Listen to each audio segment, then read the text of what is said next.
যদি আল্লাহর ওলি হতে চান, আপনার জীবনের প্রথম চরিত্র হবে ক্ষমা। সামান্য ক্ষমা আপনার সংসার বাঁচাতে পারে। আমাদের অসংখ্য ডিভোর্স হয়, তালাক হয়, শুধু একটু ক্ষমা করতে পারি না বলে।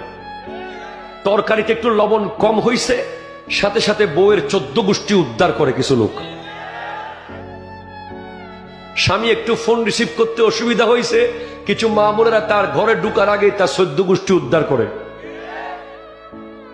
এভাবে আপনি প্রতিটা জায়গায় আপনার অধস্তন কর্মকর্তা, আপনার ড্রাইভার, আপনার দারোয়ান, ক্ষমা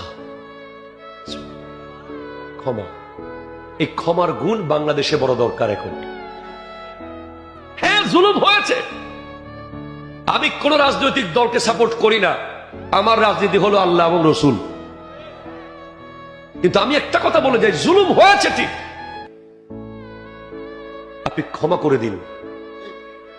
এর চেয়ে বড় শাস্তি আর নাই। জালেমের বিচার করবে কে? আর জোরে বলেন কে কে কে?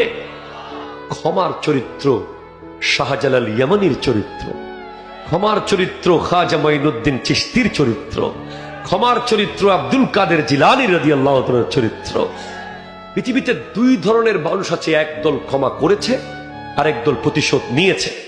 যেই দল প্রতিশোধ নিয়েছে, আপনি সেই দলে ফেরাউনকে পাবেন, ঠিক কিনা বলেন? নমরুদকে পাবেন, হামানকে পাবেন, ইয়াজিদকে পাবেন, হিটলারকে পাবেন।